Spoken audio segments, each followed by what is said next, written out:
नमस्कार दोस्तों, मैं नवीन कुमार प्रतिभा कोचिंग सेंटर की मैथ क्लासेस में आपका स्वागत करता हूं।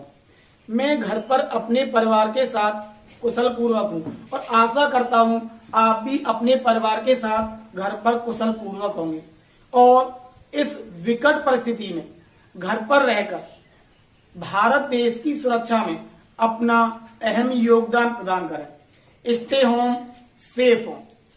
तो कल मैंने आपको संख्या पद्धति में सम संख्याओं के बारे में समझाया था कि सम संख्याएं होती क्या है, इनका योग कैसे निकाला जाता है, इनका औसत कैसे निकाला जाता है। तो सम संख्याओं के बाद जो टॉपिक आता है वो आती है विषम संख्याएं। विषम संख्याएं जिन्हें हम ऑड नंबर कहते हैं।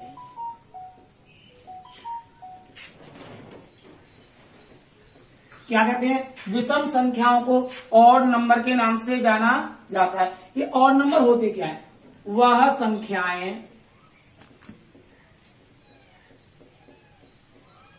जो 2 से पूर्णतः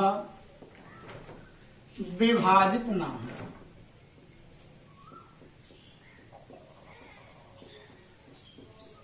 ना हो। उन्हें विषम संख्या कहते हैं।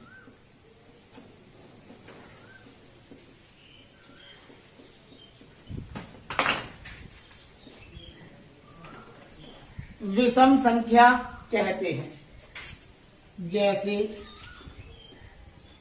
1, 3, 5, 7, 9, कहां तक जाएंगे? इनफाइनाइट तक। क्या बोला? वह संख्याएं जो 2 से पूर्णतः विभाजित ना हो उन्हें विषम संख्या कहा जाता है। जैसे 1, 3, 5, 7, 9, कहां तक जाएंगी? अनंत तक। यहां से कभी क्वेश्चन नहीं पूछा जाता है।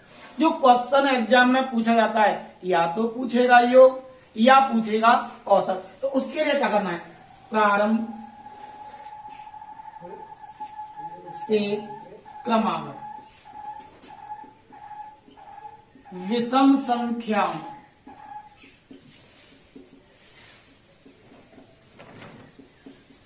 का योग, तो ये होगा कैपिटल ए। और जो औसत होगा वो होगा योग होगा कैपिटल एन स्क्वायर और औसत होगा कैपिटल एन। यहां एन क्या है भाई? जब क्रमागत संख्याओं में जाते हैं तो स्मॉल एन से हम संख्याओं को डिनोट करते हैं। यहां तो कैपिटल एन है, तो कैपिटल एन का मतलब होता है नंबर ऑफ टर्म्स, यानी कि पदों की संख्या। कि जो हमें सीरीज दी गई है, जो हमें योग निकालना है या हमें औसत जो निकालना है वो कितने पदों का निकालना है, वही मान क्या कहलाता है? कैपिटल एन कहलाता है। अब कैपिटल एन कैसे निकालेंगे? यहां कैपिटल एन बराबर सबसे बड़ी विषम प्लस 1/2। सबसे बड़ी विषम संख्या में 1 जोड़कर 2 से भाग देने पर कैपिटल एन का मान प्राप्त हो जाएगा। इसे आगे प्रस्तुत करने के लिए कुछ एग्जाम्पल लेते हैं जिससे पूरी तरह से हमारा टॉपिक क्लियर हो जाए।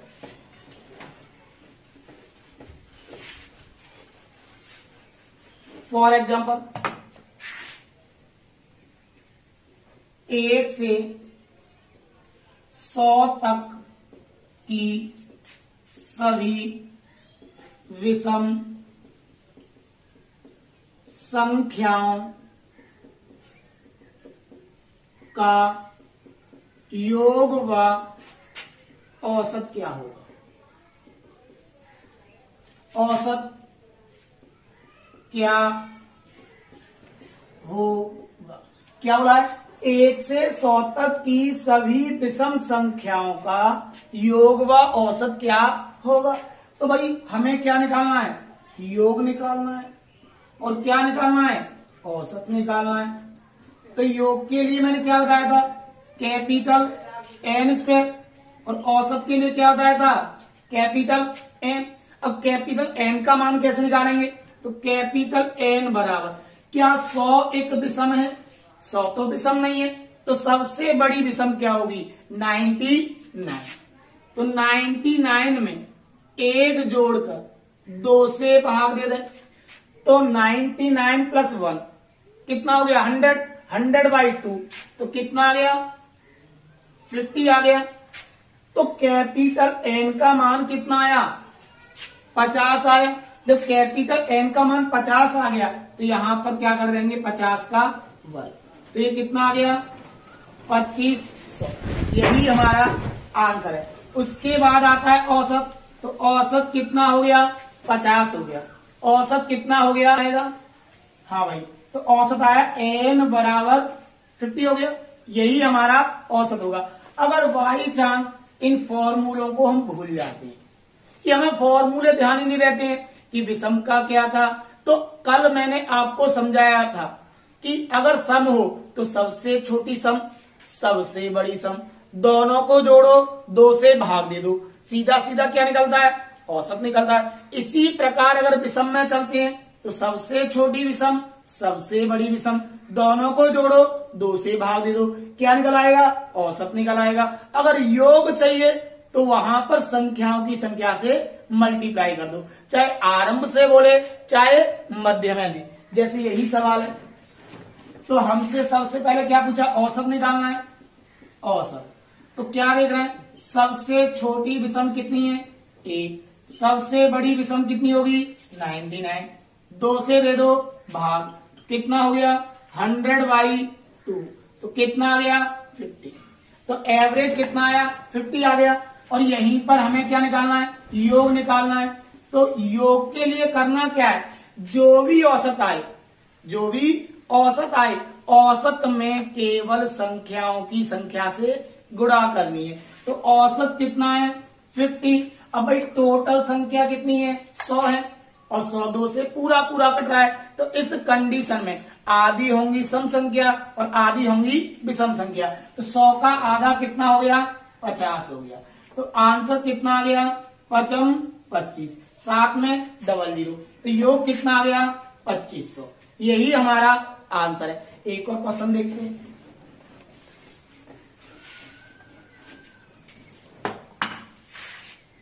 एक से 45 तक की सभी विषम संख्याओं का योग व औसत क्या होगा,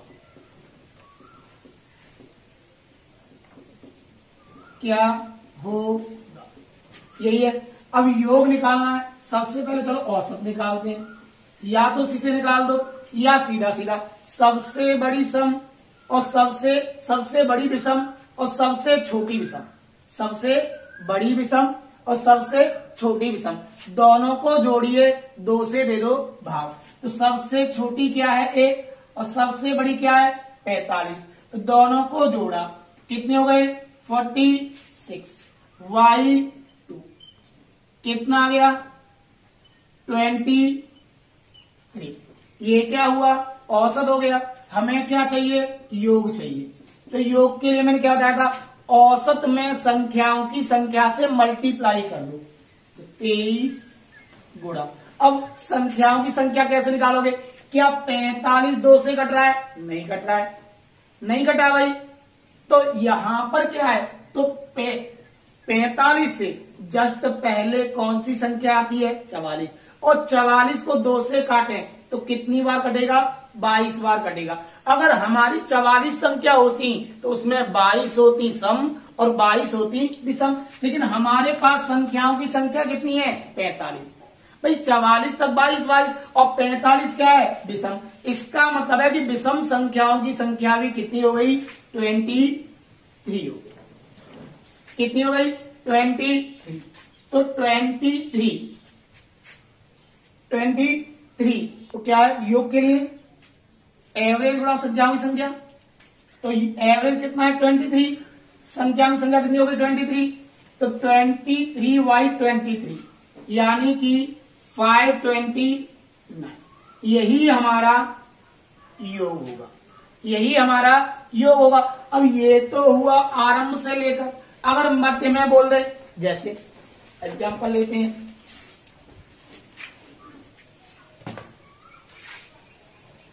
61 से 100 तक की सभी विषम संख्याओं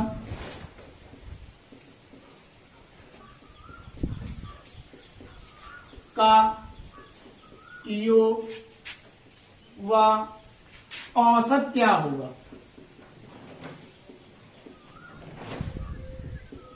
औसत क्या होगा?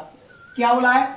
61 से 100 तक की सभी विषम संख्याओं का योग व औसत क्या होगा? अगर हम फॉर्मूले का यूज करें तो पहले हमें निकालना पड़ेगा 1 से लेकर 100 तक। 1 से लेकर 100 तक निकालने के बाद उसमें से 1 से लेकर 60 तक का घटा देंगे। दो बार यूज करने पड़ेगा, पहले निकालेंगे 1 से 100 तक, फिर निकालेंगे 1 से 60 तक। तो 1 से 100 तक वाले में से 1 से 60 तक का घटा देंगे, जो भी बचेगा इस प्रश्न का आंसर बचेगा। वो किसके लिए है? फॉर्मूले के लिए। अगर सीधा सीधा करना चाहते हो तो सीधा सीधा औसत देखिए, सबसे छोटी संख्या 61। अब भाई 100 तो सम नहीं है, विषम नहीं है, 100 तो विषम नहीं है, तो जब 100 विषम नहीं है तो सबसे बड़ी विषम क्या होगी? 99 होगी। सबसे छोटी हो गई 61 और सबसे बड़ी हो गई 99। दोनों को जोड़ा, 2 से दे दिया भाग, तो कितना हो गया? 160 हो गया। 160/2, तो एवरेज कितना आ गया? 80 आ गया। एवरेज कितना आया? 80। अब बात आई योग की। अब योग कैसे निकालें भाई? तो एवरेज है हमारा 80। एवरेज कितना है? 80 है। अब एवरेज में हमें संख्याओं की संख्या से गुणा करनी है। अब संख्याओं की संख्या कैसे निकालेंगे? अब भाई ये देखिए कि हमारा ये 61 से आरंभ है। कितने से? 61 से आरंभ है। तो 61 से पहले कितनी संख्या जा चुकी है? 61 से पहले 60 संख्या निकल चुकी है, और ये कितने में से निकली है? 100 में से निकली है। अब 100 में से जब 60 संख्या निकल गई तो संख्या कितनी बची? 40 संख्या बची। अब भाई 40 संख्या बची, इन 40 संख्याओं में सम भी है और विषम भी है। हम क्या देख रहे हैं कि पहली विषम थी, अंतिम सम थी, तो इसका मतलब है इनमें आधी संख्या होंगी सम और आधी होंगी विषम। तो 40 का जो आधा होगा वो कितना होगा? 20 होगा। तो आंसर कितना आया? 0 0 8 दूनी 16। ये क्या हो गया? आपका योग हो गया। तो इस प्रकार से हम कोई भी संख्या दे दी जाए, कहीं से भी दे दी जाए, प्रत्येक संख्या का योग व औसत निकाल सकते हैं। एक और संख्या देखते हैं, एक और क्वेश्चन देखते हैं। एग्जांपल 201 से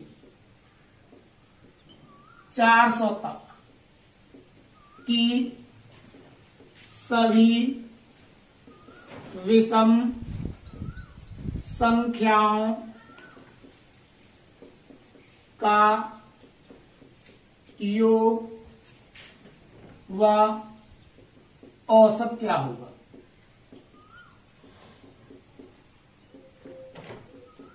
औसत क्या होगा? क्या हो रहा है? 201 से 400 तक की सभी विषम संख्याओं का योग व औसत क्या होगा?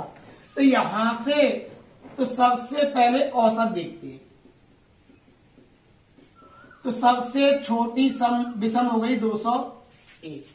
अब 400 तो विषम है नहीं, तो सबसे बड़ी विषम कितनी होगी? 390। यही होगी।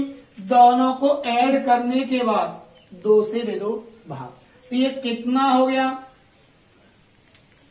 600/2। तो कितना आ गया?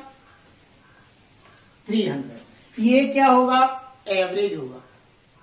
अब अगर यहीं पर योग पूछे तो योग क्या होगा? औसत गुणा संख्याओं की संख्या। अब हम देखते हैं भाई, अगर 1 से लेकर 400 तक पहुंचते तो हमारी संख्याओं की संख्या हो जाती 400। तो 201 से जस्ट पहले कौन सी संख्या थी? 200 थी। अब भाई 400 में से 200 संख्याएं निकल गई। जब 400 में से 200 संख्याएं निकल गई तो संख्या कितनी बची? 200 बची। इन बची हुई संख्याओं में ये पूरा 2 से पूरा कट रहा है। जब 2 से पूरा कटा तो उस कंडीशन में आधी होंगी सम और आधी होंगी विषम। तो 200 का जो आधा होगा वो कितना होगा? 100 होगा। 100 से कर दो मल्टीप्लाई, तो योग कितना आ गया? 300000। यही हमारा योग होगा। अगर वह ना तो सम दे और ना विषम दे, केवल प्राकृतिक बोल दे, तो फिर क्या करेंगे? तो इसी प्रारूप को लेकर आगे बढ़ेंगे, इसी तरीके से प्रश्नों को हल करेंगे, चाहे सम हो, चाहे विषम हो, चाहे प्राकृतिक हो। सभी संख्याओं का योग व औसत इस प्रकार से निकाला जा सकता है। अब देखते हैं कि एक और एग्जाम्पल लेते हैं। ना इसमें सम होगा और ना इसमें विषम होगा, सीधा सीधा प्राकृतिक नंबर दिया जाएगा। जैसे एग्जाम्पल लिया मैंने 101 से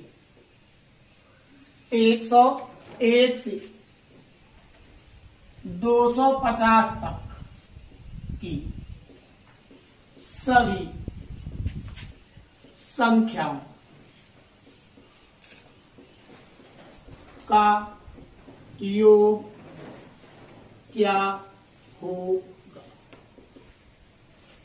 ये दे दिया। 101 से 205 तक की है। कितना है? 205 बोला है। 205 तक की सभी संख्याओं का योग क्या होगा?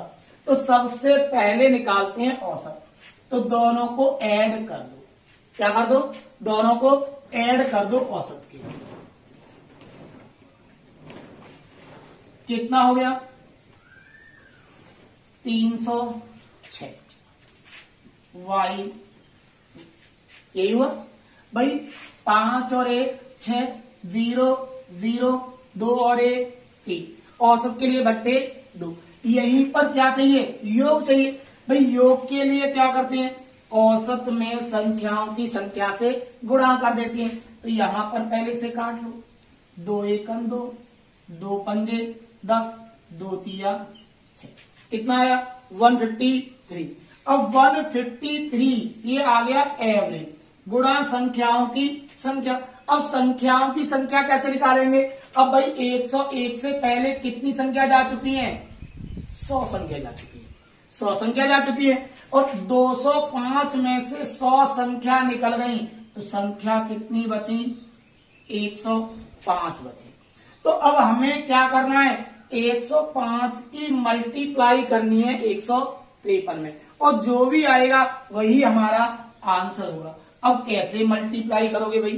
तो देखिए 5 की गुणा की 3 में 5 तिया 15 और 100 की भी गुणा की 3 में 100 तिया 300। 300 और 15 कितने हो जाएंगे? 315 हो जाएंगे। तो 315 का कितना हो गया? 5 और कैरी कितना हुआ? 31। अब 5 की गुणा की 5 में 5 25 और 100 की गुणा की 5 में 500। तो कितने हो गए? 525 और 525 में 31 को ऐड कर दो। कितने को? 31 को ऐड कर दो 525 में। तो कितना हो गए? 556 हो गए। 556 कैरी कितना हो गया? यानी कि 6 लिख देंगे और कैरी हो जाएगा 55। अब 105 की गुणा करनी है 1 में तो 105 ही आएगा। 105 में 55 को ऐड कर दोगे तो कितना आ गया? 107। यही हमारा आंसर होगा। यही हमारा आंसर होगा। तो इस प्रकार से हम सम संख्याओं का विषम संख्याओं का, प्राकृतिक संख्याओं का योग भी निकाल सकते हैं और औसत। हाँ भाई, उसके बाद चलते हैं, नया टॉपिक होता है सन्निकट मान। एग्जाम में पूछ लिया था, बहुत ही सामान्य टॉपिक है और बहुत ही सिंपल है, इसमें कुछ भी नहीं है, लेकिन पढ़ा नहीं होता है तो ये हमारे समझ में नहीं आता है कि वास्तव में ये है क्या, वास्तव में ये है क्या। तो क्या बोलते हैं, सन्निकट।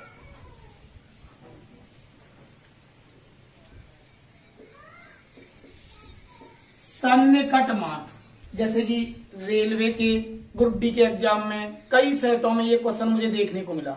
कई विद्यार्थियों ने आकर क्लास में इन क्वेश्चनों को पुटअप किया और कई अन्य एग्जामों के प्रैक्टिस सेटों में भी मैंने इस प्रकार के क्वेश्चन देखे। जो सन्निकट मान होता है वो हमेशा 10, 100, 1000 और 10,000 के आसपास पूछा जाता है।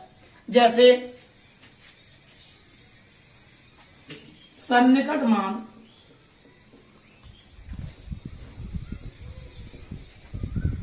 सदैव 10, 100, 1000, 10,000, 10,000 के समतुल्य निकाला जाता है, समतुल्य निकाला जाता है। जैसे 3 किसके सन्निकट है, 3 किसके सन्निकट है।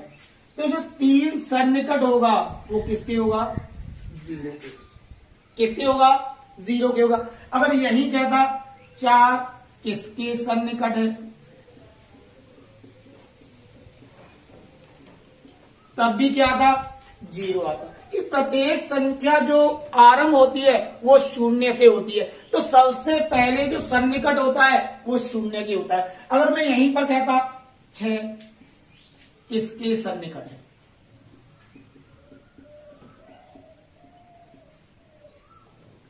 किसके सन्निकट है, तो उस कंडीशन में आंसर क्या आता, 10 आता। उस कंडीशन में हमारा जो आंसर आता वो 10 आता। क्यों आता, कि 0 और 10 के बीच में क्या आएगा, 5 आएगा। क्या आएगा, 5 आएगा। अगर 5 से छोटी संख्या है तो वो सन्निकट होगी किसके, 0 के। और 5 से अगर बड़ी संख्या है तो सन्निकट होगी किसके, 10 के। जैसे कि 6 है, 7 है, 8 है, 9 है, ये सभी किसके सन्निकट मानी जाएंगी, ये सभी सन्निकट मानी जाएंगी 10 के। ये सभी 10 के सन्निकट मानी जाएंगी। जैसे 4 है, 3 है, 2 है, 1 है, ये सभी किसके सन्निकट होंगी, 0 के। अगर कभी प्रश्न में 5 दे दिया गया, प्रश्न में 5 दे दिया गया और पूछा गया 5 किसके सन्निकट होगा, तो हमेशा ध्यान रखें, यदि कभी भी मध्य वाली संख्या दी जाए और आपसे सन्निकट का मान पूछा जाए तो हमेशा मध्य वाली संख्या बड़े को फॉलो करती है, कभी भी छोटे को फॉलो नहीं करेगी। अगर कहे कि 5 किसका सन्निकट है तो हमारा आंसर होगा 10 का। जो 5 सन्निकट होता है वो किसके सन्निकट माना जाता है, 10। 6 किसके सन्निकट हुआ, 10 के। अगर 5 आता है तो किसके सन्निकट माना जाएगा, 10 के। और एग्जांपल लेते हैं, जैसे 16 का 10 सन्निकट मान होगा।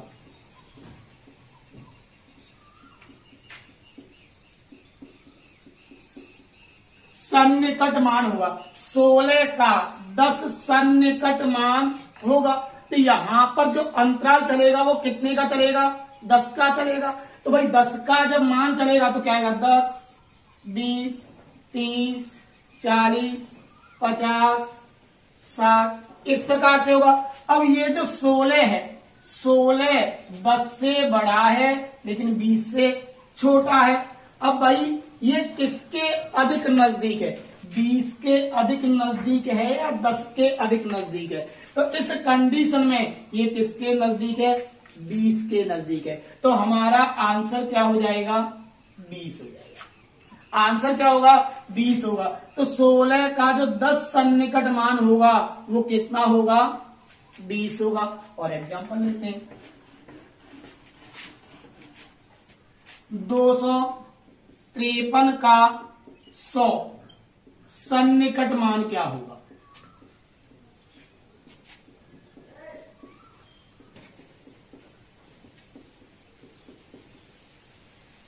253 का 100 सन्निकट मान क्या होगा। जो अंतराल चलेगा वो कितने का चलेगा, 100 का चलेगा। अगर 10 का बोलता है तो 10 का अंतराल चलेगा, 100 का बोलता है तो 100 का अंतराल चलेगा, 1000 का सन्निकट बोलता है तो 1000 का अंतर चलेगा। जब 100 का अंतर चलेगा तो भाई 100 कैसे, 200 कितना आ गया, 300 कितना आया, 400 कितना आया, 500। इस प्रकार से देखिए, अब जो 253 है 200 से तो बड़ा है लेकिन 300 से छोटा है, यानी ये जो संख्या आएगी इन दोनों के मध्य में आएगी। अब 253 आ गया, अब 253, अब ये देखिए जो 253 है वो 200 के नजदीक है या 300 के नजदीक है। तो 253 है वो नजदीक किसके है, 300 की। तो हमारा आंसर कितना हो जाएगा, 300। जो 253 का 100 का सन्निकट मान होगा वो कितना होगा, 300 होगा। अगर यहां 250 होता तब भी हमारा आंसर कितना आता, 300। मैंने क्या समझा आपको, अगर मध्य में होता है तो हमेशा जो फॉलो किया जाता है वो अपने से आगे को, अपने से बड़े को फॉलो करते हैं, ना कि अपने से छोटे को फॉलो करते हैं। अगर यहां होता 249 तो यहां पर क्या मान होता, 200 हो जाता। और एग्जांपल देखते हैं, 5835 का 100 सन्निकट मान होगा।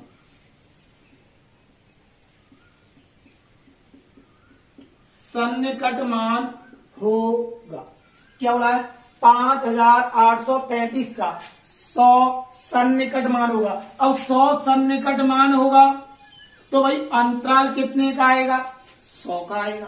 अंतराल कितने का आएगा, 100 का। अगर हम लेके चले तो ये कितना है, 5000, ये कितना है 800, ये कितना है 35। तो भाई ये जो 5835 है ये किसके मध्य है, 5800 और 5900 के मध्य। 5800 और 5900 के मध्य।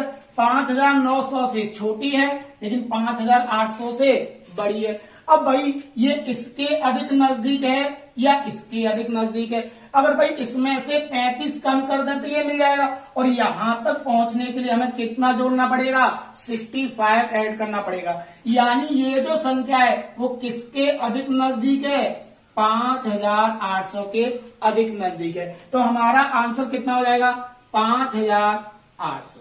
यही हमारा आंसर होगा।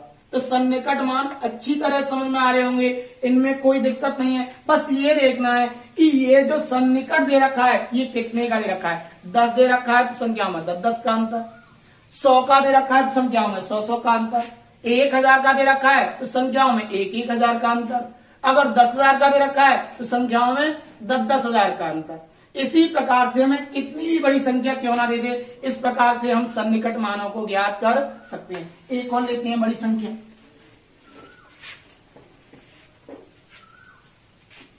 25,53,945 का 1000 सन्निकट मान होगा।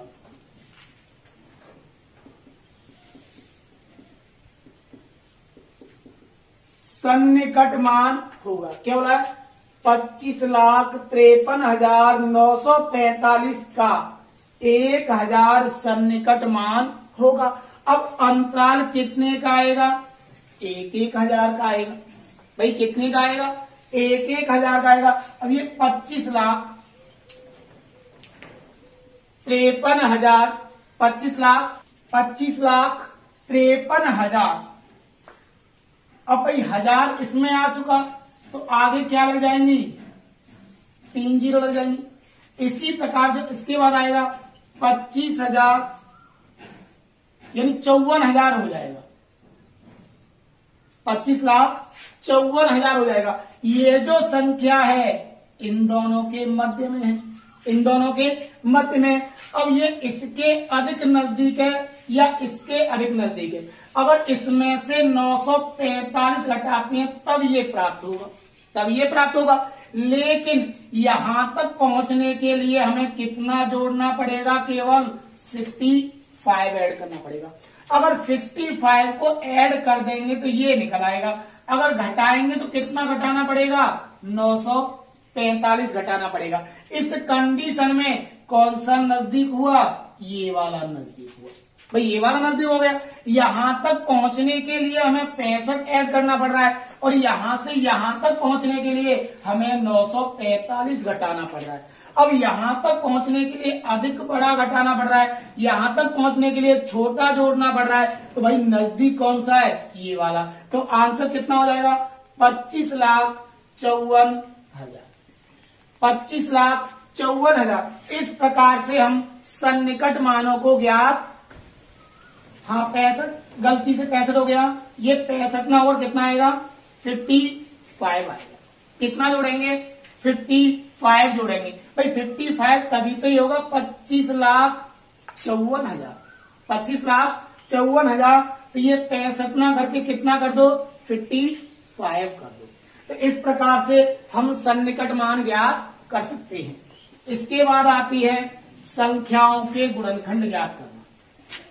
इसके संख्याओं के गुणनखंड ज्ञात करना।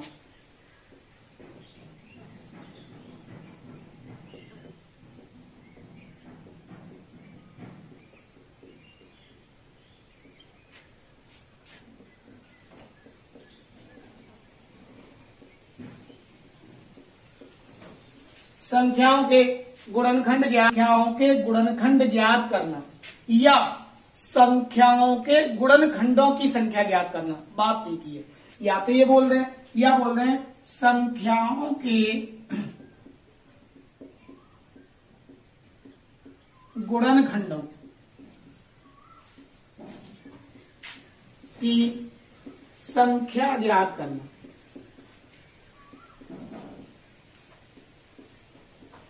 संख्या ज्ञात करना, इसे ही बोल सकते हैं, इसे ही बोल सकते हैं। अब इसमें 6 क्वेश्चन बनते हैं इस टॉपिक में और लास्ट ईयर आरआरबी के प्रत्येक एग्जाम में इनमें से 2 से 3 क्वेश्चन पूछे गए। किसी एग्जाम में सम संख्याओं का पूछा गया, किसी एग्जाम में विषम संख्याओं का पूछा गया, किसी एग्जाम में सभी गुणनखंडों की संख्या पूछी गई, तो किसी एग्जाम में विषम गुणनखंडों की संख्या पूछी गई, किसी एग्जाम में सभी गुणनखंडों का योग पूछा गया, तो किसी एग्जाम में विषम गुणनखंडों का योग पूछा गया। तो इसमें से 6 क्वेश्चन बनते हैं और 6 क्वेश्चन में आरआरबी में हर एग्जाम में 2 से 3 क्वेश्चन पूछ लिए जाते हैं। ये होते क्या है, जैसे मैंने एक सिंपल सी संख्या दे दी, मैंने बोला 8, एग्जाम्पल 8 के कुल गुणनखंडों की संख्या क्या होगी, की संख्या क्या होगी, कुल गुणनखंडों की संख्या क्या होगी। तो भाई 8 जो कटेगा किससे कटेगा, 1 से कट जाएगा, 2 से कट जाएगा, 4 से कट जाएगा और 8 से कट जाएगा। भाई 1 से कटा, 2 से कटा, 4 से कटा, 8 से कटा। इस प्रकार से 8 के जो कुल गुणनखंड हैं वो कितने हो जाएंगे, 1 2 3 4। तो हमारा आंसर क्या होगा, 4 होगा। ये क्या है, कुल गुणनखंड है। यहीं पर कहता सम गुणनखंड कितने हैं, सम गुणनखंड बोलता तो 1 2 3, तो सम गुणनखंडों की संख्या कितनी हो जाती, 3 हो जाती। अगर यहीं पर कहता विषम गुणनखंड,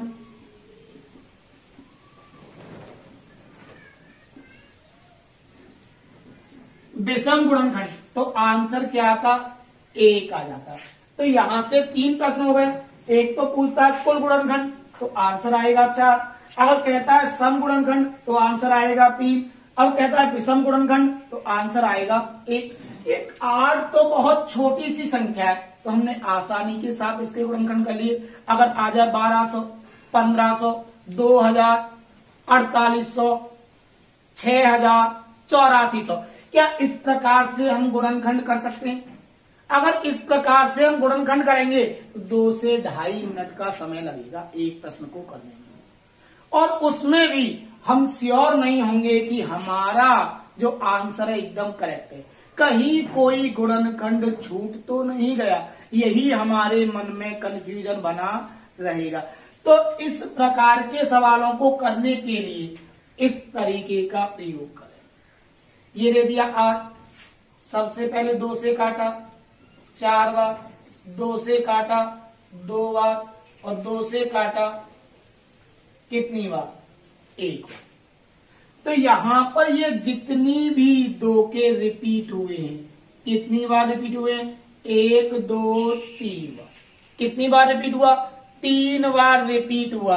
तो भाई इसका मतलब हो गया 2 की पावर 3। तो हमें क्या करने, तो कुल गुणनखंडों की संख्या निकालनी हो, कुल गुणनखंडों की संख्या निकालनी हो, तो जो घात होती है, क्या घात होती है, घात में किसको ऐड कर देना है, 1 को ऐड कर देना है। और घात में 1 को ऐड करने पर जो भी प्राप्त होगा वही गुणनखंडों की संख्या होगी। तो हमारे गुणनखंडों की संख्या कितनी आ गई, 3 और 1 4। भाई 1 2 3 बार यूज हुआ, 2 का अंक है वो 3 बार यूज हुआ है, तो इसमें 1 ऐड कर दोगी, और 1 ऐड करने पर जो भी प्राप्त होगा वही हमारे कुल गुणनखंडों की संख्या होगी। एक एग्जाम्पल और देखते हैं।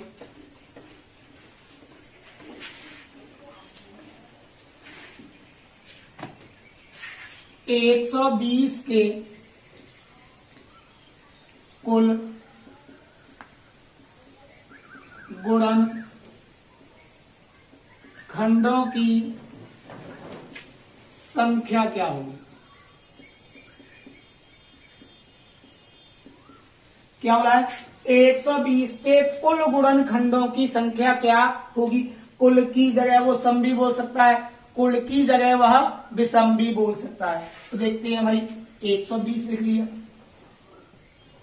2 से काटा, 2 से काटा, 2 से काटा, 3 से काटा, 5 से काटा, 1 बार। तो सबसे पहले क्या निकालने, कुल गुणनखंड।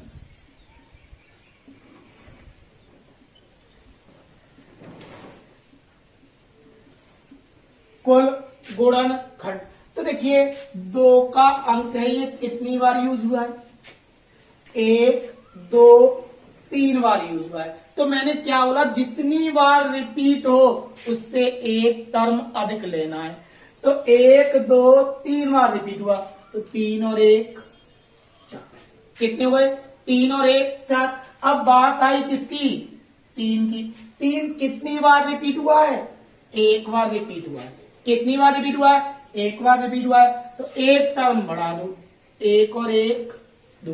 भाई 1 बार रिपीट हुआ है और 1 अपनी तरफ से ऐड कर दोगे, इस प्रकार से ये कितना हो जाएगा, 2 हो जाएगा।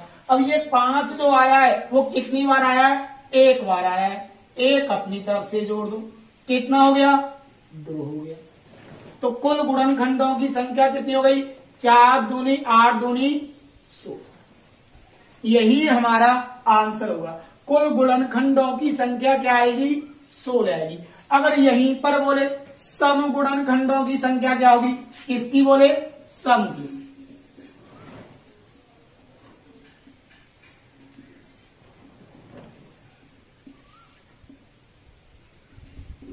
सम गुणनखंडों की संख्या क्या होगी। तो बस इतना ध्यान रखना है, जब आपको सम गुणनखंडों की संख्या ज्ञात करनी हो तो जो समघात होती है, क्या होती है, समघात में 1 को नहीं जोड़ा जाता,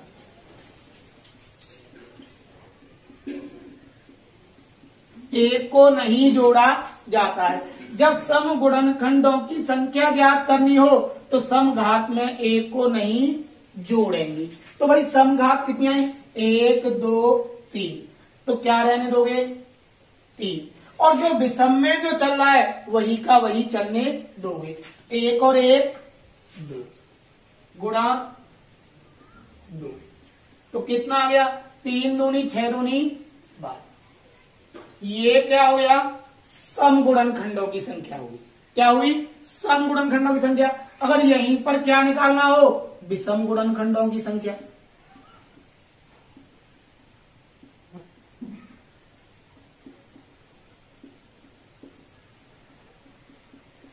विषम गुणनखंडों की संख्या निकालनी हो तो इतना ध्यान रखना, जब विषम गुणनखंडों की संख्या पूछे तो समघात को छोड़ो।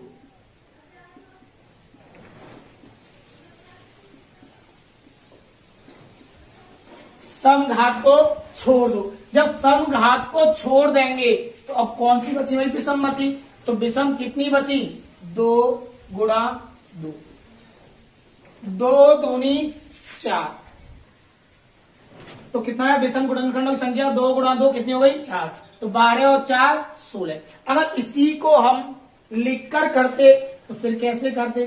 देखते हैं हमारा आंसर करेक्ट है भी या नहीं। तो क्या है? ये 120 है। 120 किससे कटेगा? 1 से, 2 से भी कट जाएगा, 3 से भी कट जाएगा, 4 से भी कट जाएगा, 5 से भी कट जाएगा। किससे कटेगा? 6 से भी कटेगा। किससे कटेगा? 8 से भी कटेगा।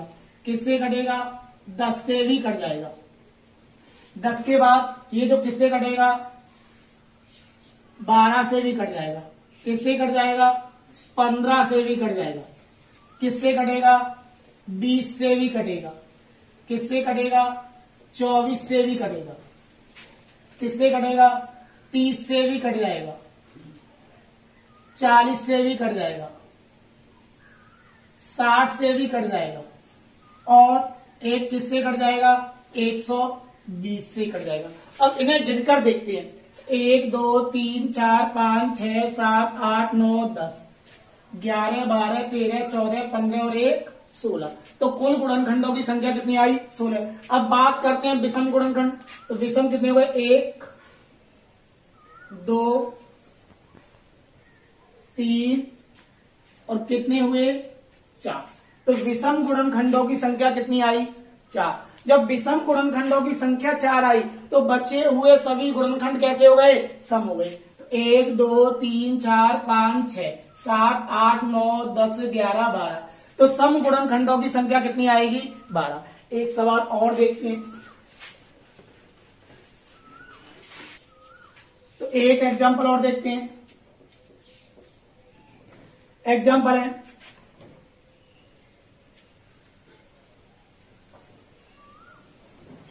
400 के सभी गुणनखंडों की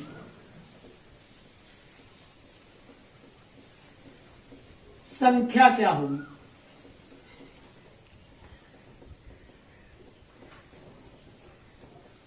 सभी गुणनखंडों की संख्या क्या होगी?